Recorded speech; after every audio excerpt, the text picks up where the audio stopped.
One morning, as James waited at the big station, the Fat Controller came to see him. I hope you can give us a good run this morning, James. I have an important meeting to go to and I don't want to be late. Do your best, won't you? Of course, sir. We'll have you there in no time. Well done. I know I can rely on you.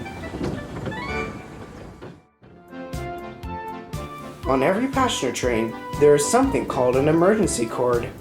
If there is an emergency, it can be used to call the guard, and it automatically stops the train at the same time. But it only must be used in an emergency. Otherwise, the person that pulled it may have to pay a fine. On James's train today, there was a party of foreign holidaymakers. They couldn't understand English very well and thought that the chain above the door was for calling the buffet car attendant. So they pulled it. Suddenly the brakes came on, and James had to stop as quickly as he could. "Oh no!" he groaned as he came to a standstill. Now what? Emergency, James, said his driver, looking back. Someone has pulled the emergency communication cord. The guard walked along the train to find out what was wrong. The foreign visitors were pleased to see him, but the guard was not pleased when they asked him for 4 cups of coffee. The matter was soon cleared up, and the guard told James he could go.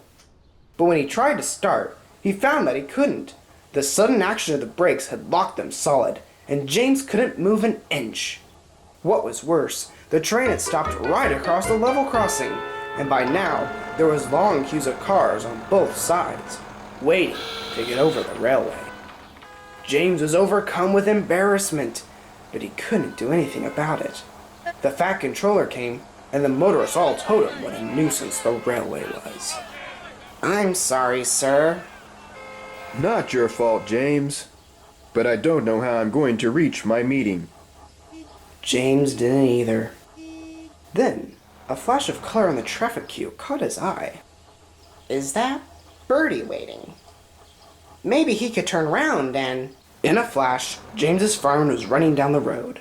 A few minutes later, he came back, grinning broadly.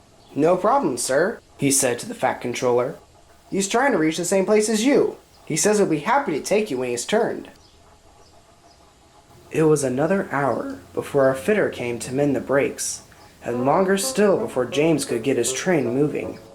He was very sorry, and so were the foreign visitors, but they promised not to make the same mistake again.